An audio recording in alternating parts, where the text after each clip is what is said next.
El sistema respiratorio humano está formado por un conjunto de órganos que permiten recibir oxígeno del medio circundante y expulsar dióxido de carbono hacia la atmósfera, lo que constituye el proceso respiratorio, cuya función esencial en el cuerpo es producir energía para el funcionamiento de la célula. Las estructuras anatómicas que conforman el sistema respiratorio son fosas nasales, nasofaringe, orofaringe, faringe, laringe, tráquea, bronquios, bronquiolos y alveolos. Los pulmones son dos órganos que se hallan en la cavidad torácica. El pulmón derecho está dividido en 3 lóbulos y el izquierdo en 2. Los bronquios, bronquiolos y alveolos se encuentran dentro de los pulmones. En cada pulmón penetra una arteria pulmonar que se ramifica sucesivamente en arteriolas hasta formar una red de capilares alrededor de cada alveolo. Las fases del proceso respiratorio son ventilación pulmonar, hematosis, transporte de gases y respiración celular. La ventilación pulmonar es el intercambio de aire entre la atmósfera y los alveolos pulmonares mediante la inspiración y la expiración. La inspiración es la entrada de aire con oxígeno a los pulmones. Al inspirar, el diafragma se contrae y las costillas se elevan, por lo que el volumen de la caja torácica aumenta y el aire fluye por diferencia de presión hacia los pulmones. La expiración es la salida del aire de los pulmones y expulsa el dióxido de carbono desechado por las células.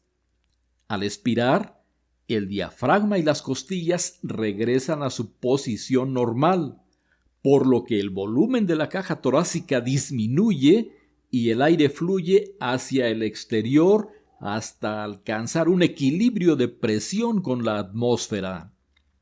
El aire entra en el sistema respiratorio por las fosas nasales. La nasofaringe, orofaringe y faringe filtran, calientan y humedecen el aire al ser conducido hacia la laringe. Durante la inspiración, la laringe permite el paso de aire hacia la tráquea, que es un conducto constituido básicamente por cartílago.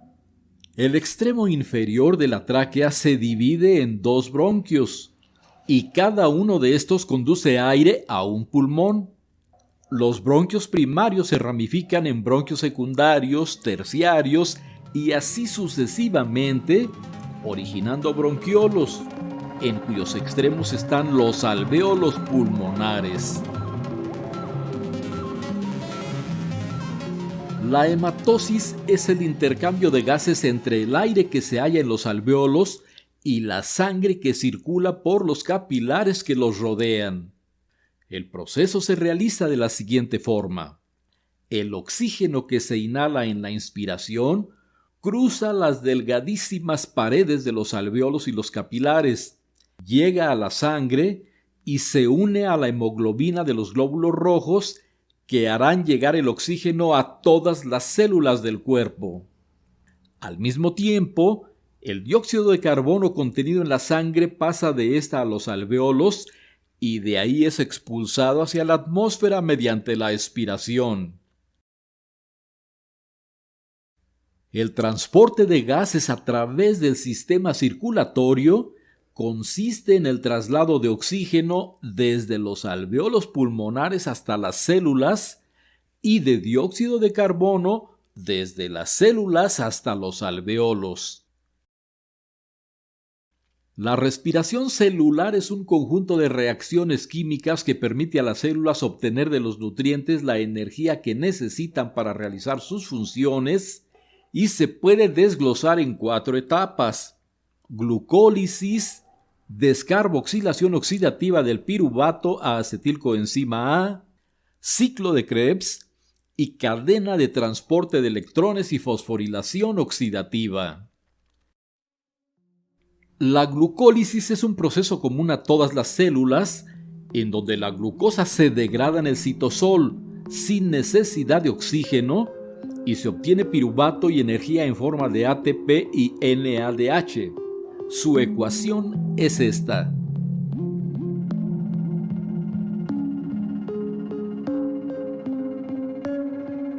Descarboxilación oxidativa del piruvato a acetilcoenzima A. Cuando la descarboxilación oxidativa se realiza en células eucariotas, el piruvato generado en la glucólisis pasa del citosol a la matriz mitocondrial, en donde pierde dióxido de carbono, proceso llamado descarboxilación, y además libera un electrón que oxida al NAD positivo, que pasa a ser NADH más H positivo y gana una coenzima A. Entonces, el grupo acetilo se une a la coenzima A y se forma acetilcoenzima A. La reacción de la descarboxilación oxidativa del piruvato a acetilcoenzima A es esta.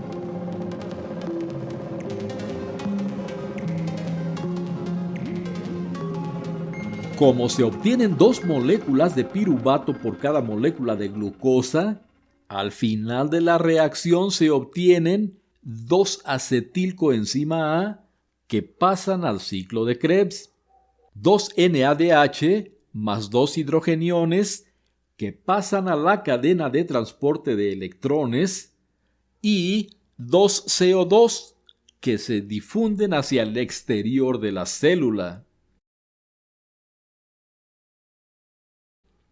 El ciclo de Krebs, llamado también ciclo de los ácidos tricarboxílicos y ciclo del ácido cítrico, es una sucesión de reacciones catalizadas por enzimas en donde se produce energía por degradación del grupo acetilo del acetilcoenzima a dióxido de carbono.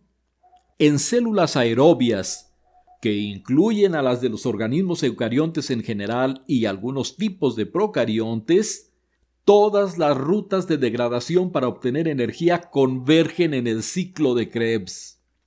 Para ser aprovechados energéticamente por la célula, los carbohidratos, ácidos grasos y aminoácidos se deben convertir en acetilcoenzima A para poder entrar al ciclo de Krebs. En las células eucariotas, el ciclo de Krebs se lleva a cabo en la matriz mitocondrial. En las células procariotas se realiza en el citosol. Por cada grupo acetilo del acetilcoenzima A que es degradado a 2 moléculas de dióxido de carbono, la energía obtenida se almacena en 3 moléculas de NADH, una molécula de FADH2 y una molécula de GTP. El NADH y el FADH2 pasan a la cadena de transporte de electrones.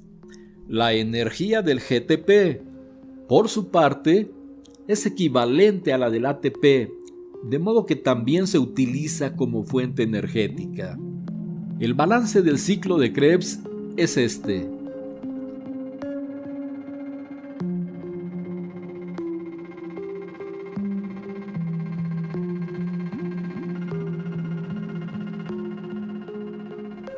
El NADH y el FADH2 producidos en los pasos anteriores depositan sus electrones en la cadena de transporte de electrones, llamada también cadena respiratoria, y regresan a sus formas vacías, NAD positivo y FAD, respectivamente, que seguirán funcionando como acarreadores de electrones y protones. En la fosforilación oxidativa, una enzima llamada ATP sintasa forma ATP a partir de la energía liberada por los electrones en la cadena transportadora, añadiendo un grupo fosfato a cada molécula de ADP. Por cada NADH que ingresa a la cadena, se obtienen 3 ATP, y por cada FADH2 se obtienen 2 ATP. Al final de la cadena de transporte de electrones, el oxígeno, último aceptor de electrones, recibe los electrones y recoge protones de la matriz mitocondrial para formar agua. El agua que se forma en estas reacciones es liberada de la misma forma que el dióxido de carbono, como un subproducto que se difunde hacia el exterior de la célula. En las células eucariotas, la cadena respiratoria se localiza en la cara interna de las crestas mitocondriales.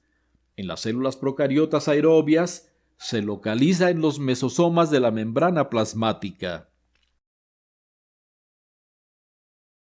La respiración celular a partir de una molécula de glucosa produce 38 moléculas de ATP por lo siguiente.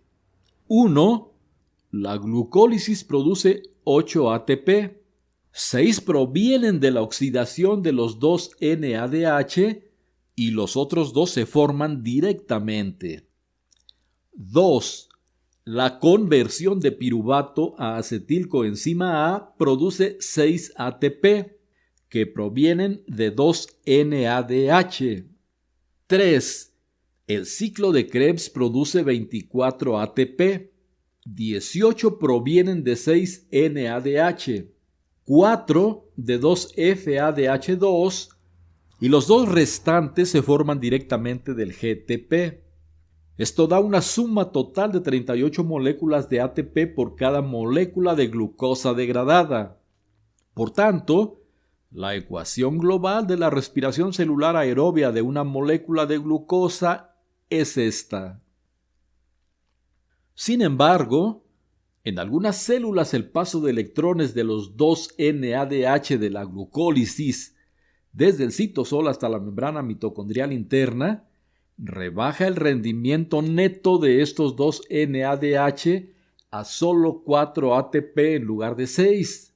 Es decir, en este paso se gasta un ATP por cada NADH, en cuyo caso el rendimiento total de la respiración celular será de 36 moléculas de ATP por cada molécula de glucosa y no 38. El funcionamiento del sistema respiratorio. El intercambio de gases que ocurre durante la respiración es esencial para lograr la oxidación completa de los alimentos y obtener energía para el resto de los procesos corporales. Esta es la principal función del sistema respiratorio, el cual está constituido por las fosas nasales, la faringe, la laringe, la tráquea, los bronquios y los pulmones. Estos últimos, en particular, son los responsables del intercambio gaseoso y de la eliminación de sustancias tóxicas y patógenas que incorporamos del ambiente. Los pulmones son órganos pares que se ubican en la caja torácica, protegidos por las costillas y separados de estas mediante una pleura o capa de tejido conectivo. Están compuestos básicamente por unas pequeñas estructuras en forma de sacos, llamadas alveolos, que les confieren una gran superficie de intercambio a los pulmones y establecen una estrecha relación con los capilares sanguíneos. Por su parte, el diafragma es un músculo transversal que separa la cavidad torácica de la abdominal y se encarga de distender los pulmones, aumentando su capacidad hasta unos 4.000 a 6.000 centímetros cúbicos. Durante la respiración, el aire penetra por las fosas nasales y sufre un proceso de acondicionamiento, mediante el cual es calentado, humedecido y filtrado, pasando de la faringe a la laringe y de esta a la tráquea, la cual se dilata permitiendo el paso del aire hacia los bronquios. Estos pequeños tubos se ramifican en otros cada vez más finos que desembocan en los alveolos pulmonares, donde finalmente sucede el intercambio de gases. Los alveolos son pequeñas bolsas de aire ubicadas en la parte terminal y más pequeña de los pulmones, los bronquiolos. A su vez, estos sacos de aire se encargan del intercambio de gases dentro de los pulmones. Sin embargo, para entender mejor su función, es importante comprender su estructura, puesto que la función de los alveolos está intrínsecamente ligada a ella. En nuestros pulmones existen aproximadamente 200 millones de alveolos al nacer, pero en la edad adulta este número puede ascender hasta los 400 millones. lo que se traduce en una superficie respiratoria de más de 200 metros cuadrados. El diámetro de los alvéolos suele comprenderse entre las 200 y 300 micras, algo más de 2 veces el espesor de un cabello humano. Asimismo, dos componentes principales de estos sacos son el colágeno y las fibras elásticas, lo que permite que durante la exhalación los tejidos entren en funcionamiento. El oxígeno proveniente del aire pasa de los alvéolos a la sangre presente en los capilares, los cuales lo transportarán hasta el corazón.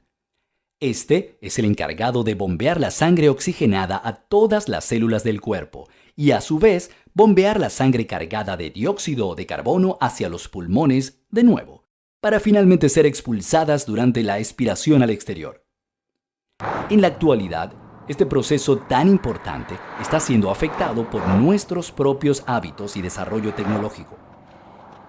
La contaminación ambiental provocada por la liberación de gases tóxicos de las fábricas y medios de transporte a la atmósfera está provocando un aumento en la incidencia de numerosas enfermedades respiratorias, el sufrimiento de nuevas afecciones e incluso cambios en la morfología de los pulmones, los cuales llegan a presentar tejido cicatrizado y manchas negras debido a los productos tóxicos inhalados. Sin embargo, es sin duda el tabaquismo el principal flagelo para los pulmones del ser humano moderno. Cada día existen más fumadores y cada día nos hallamos más expuestos al humo extremadamente nocivo de los cigarrillos, de manera directa o pasiva. Ya seas un fumador activo o pasivo, debes saber que el humo de cigarrillos y tabacos contiene no solamente nicotina, sino también aminas heterocíclicas, que pueden dañar el ADN de las células del tejido pulmonar. Esto, unido a la inflamación que provoca, favorece la aparición y proliferación de células cancerígenas, así como el desarrollo de vasos sanguíneos que alimentarán el tumor. Evitando fumar, disminuirás en un 80% las probabilidades de que sufras cáncer de pulmón, boca, garganta y esófago, así como numerosas enfermedades respiratorias. Cuida tus pulmones, realizando ejercicios de respiración. Aléjate de sustancias químicas nocivas e incrementa tu consumo de frutas y vegetales. Correr, nadar y montar bicicleta te ayudarán a fortalecer tus músculos y desarrollar la capacidad pulmonar. Rodéate de aire puro y respira profundamente. Tus pulmones te lo agradecerán.